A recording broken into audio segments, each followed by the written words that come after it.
Et sachez que l'association Initiative Polynésie finance vos projets jusqu'à hauteur de 2 millions de francs. On termine ce journal avec une polémique. Les voiliers sont accusés d'être des pollueurs.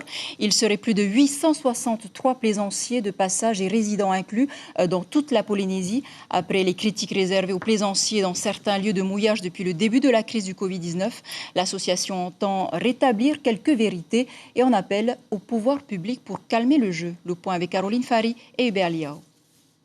Les voiliers qui ont été accueillis en surnombre dans nos zones de mouillage devront donc libérer leur emplacement et continuer leur voyage. Les plaisanciers sont-ils vraiment bienvenus en Polynésie? Durant le confinement, les voiliers arrivés aux Marquises ont suivi les recommandations des affaires maritimes et se sont repliés sur Vaitupa, toutes les marinas de Tahiti étant saturées. Mais au vu des récents soulèvements du collectif Te Arei et des menaces reçues par certains d'entre eux, le président de l'association temporise et souhaite éviter le conflit. Les gens prennent les voiliers pour des cibles ou des sources de pollution, ce que les voiliers ne sont pas. Et au contraire, c'est une opportunité économique. Il y a ici encore quelques touristes. Gardons-les. Ce sont peut-être les derniers en 2020. Une opportunité économique qui fait vivre la main-d'œuvre locale pour des prestations techniques, mais aussi bon nombre de commerçants et d'agriculteurs, notamment dans les îles. Exemple, ces artisanes de Nukuhiva.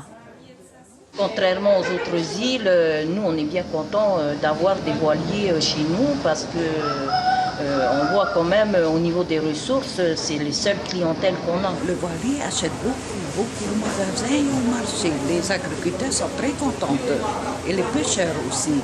C'est grâce à tous ces voiliers qui nous envoient des sous tous les jours. Hein.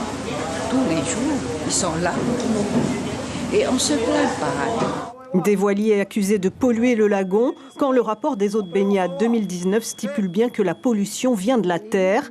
Alors pour une meilleure compréhension, les plaisanciers pourraient ouvrir leur cockpit au public. Ce sont quand même les seuls à boire l'eau de mer quand ils la dessalent. Ce sont les derniers à la polluer.